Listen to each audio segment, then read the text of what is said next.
Alright, welcome back, Draft League, to the Latty Daddies HQ once again. Empty this week, besides me, to kind of recap our game against the Bumbling Bidoofs. In short, we made it to round 2 for the playoffs, beating Edmonton Ice Cubes in a somewhat narrow victory. And now we're up against, I want to say the number 3 seed. I think the Bidoofs are the number 3 seed. I'm probably wrong, but hey. That was our opponent this week, or this round rather, and I had an uphill battle to fight, I think, in team prep. Hoop is not a new player anymore. He joined just last season, but he's a player I haven't gotten a chance to play yet, and he's been someone I want to play, or have wanted to for a really long time. Partly because I know him through school, see him around, and because he has just done really well overall in all things, team building. You can tell he does, really good team prep. He calcs probably. I haven't actually asked him, but I'm pretty sure he calcs some things. Yeah, he does his research. He's a super well-rounded player, and he has a super scary team. I was scratching my head a lot thinking about just a couple of things that we would have to prep for this week. One of which would be, let me refer to my notes here, the far-fetched Galarian form. That is, I researched his past games this season, what he's kind of been up to, and that Pokemon has been his main driving force. He's used it every week, I think with the exception of week 2 in the regular season. And it has been kind of his win condition every week. He's just been hammering teams with that Pokemon. Either, putting a scarf on it and just, destroying everything, or even just putting the leak on it and getting some crits. It's super scary threat. It blows up a lot of my team, has a lot of really good coverage moves. So that was the main thing a lot of my team is prepped to deal with this week. And by the way, let me unhide this. Because I'll talk about everything a little bit. But I should at least show it to you guys. Other thing we had to prep for this week was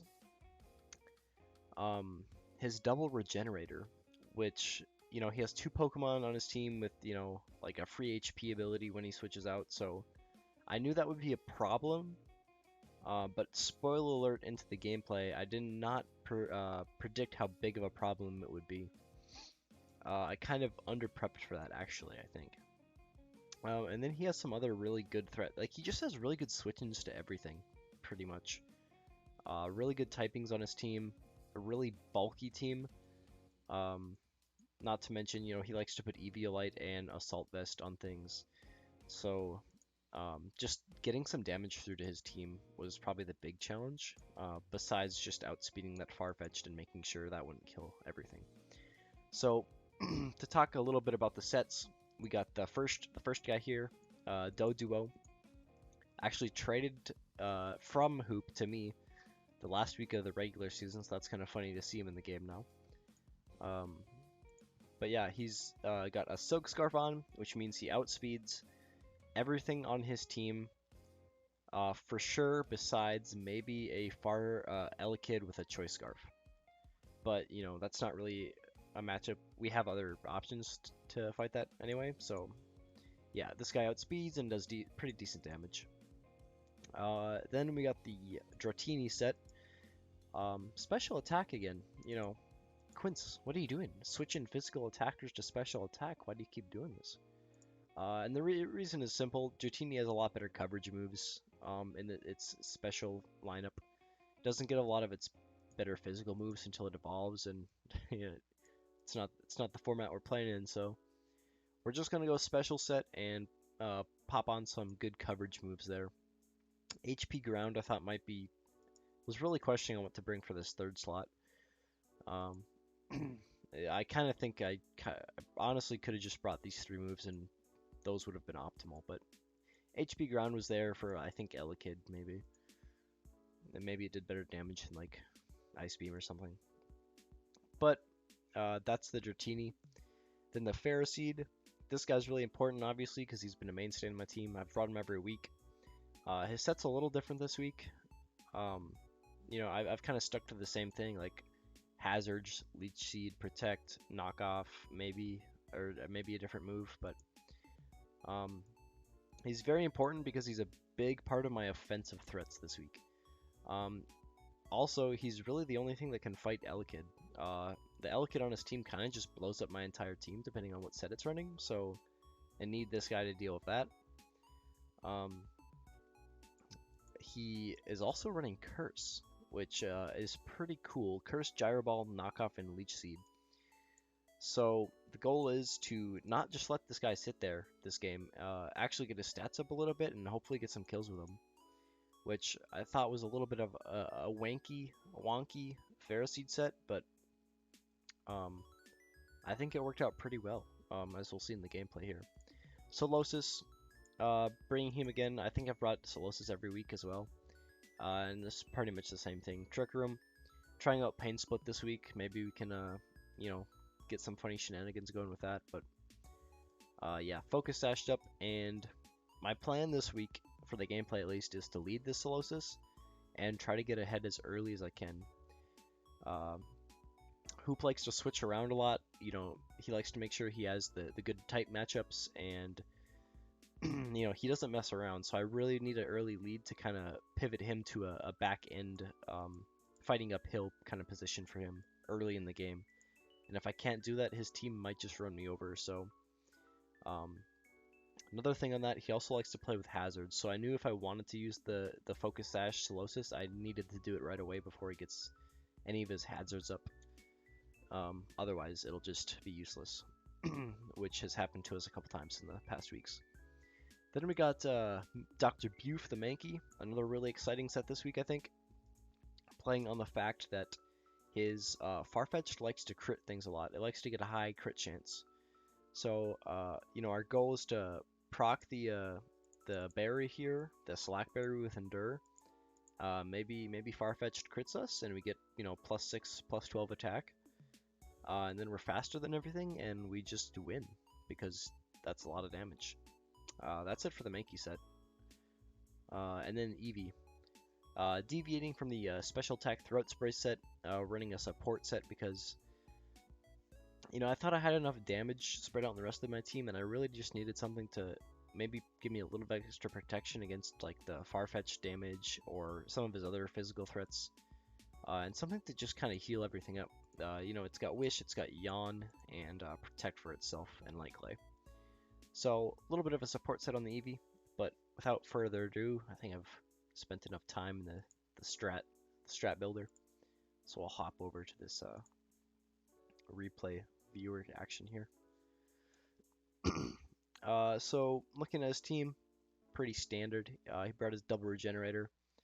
Some of the other things he likes to use, and of course his good old Farfetch there. So I go with my game plan. I know I need to start out with Solosis in case he is playing hazards this game. The Pokemon music that just came on made me laugh. I'm sorry. So we start out, you know, with Trick Room. Dark Pulse does not actually kill us there. And then we just, yeah, Psychic just blows Noibat up, no competition. And he comes in with a Dryad, kind of his one of his walls he likes to use. Pretty resistant to special attack, but we do a good chunk of damage to it, and he knocks us out, which is sad. I was hoping to get a little bit bigger of a lead with Solosis. I knew I would need a big lead if I wanted to take this game from Hoop, but you know, like we said, he's on top of his game. He knows what he's doing, so he comes out and gets rid of Solosis right away. But that gives me a chance to go into Ferroseed and start playing around with my cursed shenanigans, you might say. We are going to start cursing up, and he actually comes out and protects here with Farfetch'd. So I think he was prepared for the Trick Room strats. It seems like he just came out to protect a turn and get rid of that Trick Room, which is really good on him. So, you know, we keep fighting his Mons here. We lose our Eviolite early, which really sucks. But we also get Eviolite off of this thing, I think. Or maybe it already happened. I'm just going to let this play here, because these two kind of fight it out a little bit. But yeah, anyway, this guy can't really do a whole lot to Ferroseed, which is nice, because we can just set up Curse all day. And we get to 3 times attack and defense here. So like +4 or something. And, you know, it's feeling pretty good. We're doing pretty good damage to Gossifleur there, another one of his walls.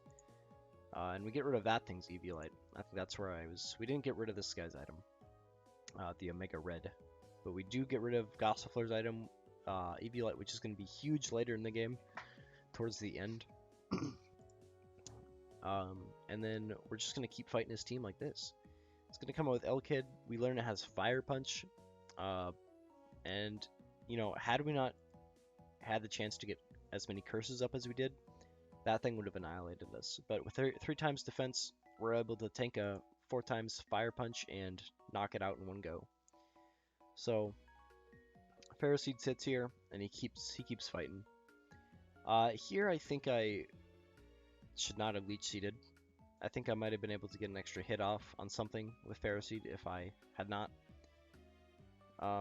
But regardless, he crits us there and leaves us at 1%, so that's pretty lucky. I don't know how long we would have survived if he hadn't crit, but I don't think it made too much of a difference.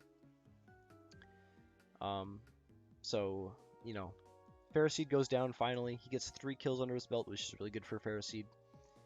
He's kind of felt like a Pokemon all season that has been really good, but also something that's been really easy for people to prep for.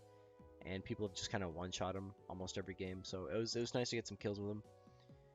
And then we're up against the Dryad here. And we're going to try to kill it with Acrobatics, but he puts us to sleep. Even with Eevee Light gone, that guy is so tanky. 2 times Acrobatics did like 37%, which is not much. And I'm going to let this play, because this is where, you know, in prepping, I knew he had double regenerator. I knew it'd be good, but I did not foresee it, you know, taking this long to play out and for me to find a way to beat him. Because this goes on for quite a while. I bring Eevee out.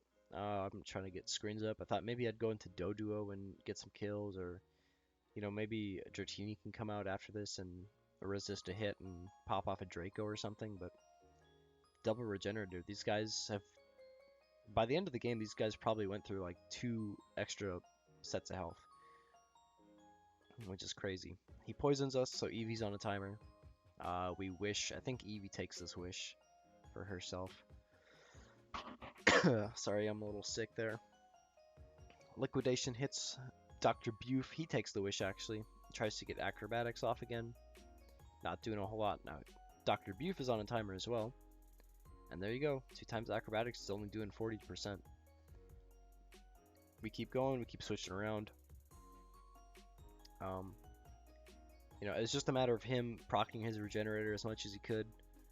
4v2 is obviously a little bit of an uphill battle, so, you know, he's gotta play around just to stay in the game here. But I also gotta play around carefully, because I don't have a lot of anything that can one-shot these guys, which makes it really tough to secure a kill on them. He eventually takes down Eevee. Dratini comes in, and I don't know if he thought I would go for Draco again, or if he just didn't want to switch yet, but we get a nice Ice Beam off and get rid of the Gossifleur in one shot. And here, I'm thinking I could switch and maybe just kill it with Mankey or something, but I wanted to play safe and not take any damage that I didn't need to, so I just stay in and try to get a lucky freeze off. And he keeps just healing. We do get a crit that last turn, but it doesn't matter, because this turn he heals for like 120%. And then Mankey comes in, Earthquakes, and he has so much healing. He has Recover as well. So he's not hitting Recover, and Earthquake's just doing more damage than he's healing. So we're able to take him out, you know, like after 20 turns of dual regenerator gameplay. Finally get the win on Hoop 2-0. It's very well played. We threw GG's up in chat, and I think we talked in Discord a little bit after. So it was a super good game. I was excited to get to play him. He did not disappoint at all. That game was intense, and had I not gotten ahead the little bit that I did in the early game, he easily would have taken that game with the regenerators. But My weird kind of strats with the early Solosis and Ferroseed curse set just gave me the edge this week, I think. You know, he wasn't quite weird for a weird Ferroseed set that I've never brought before or tested out. So yeah, that was the game this week. And next week, I believe we play the winner of the other bracket game above us, Measly or Ark. So either the Whirl Island Whoopers or the Jamestown Joltics will be playing. So a rematch or a new opponent for this season.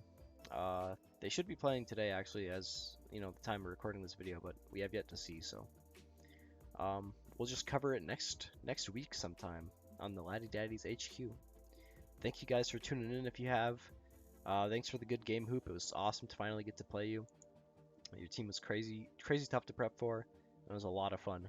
Thank you. See you guys.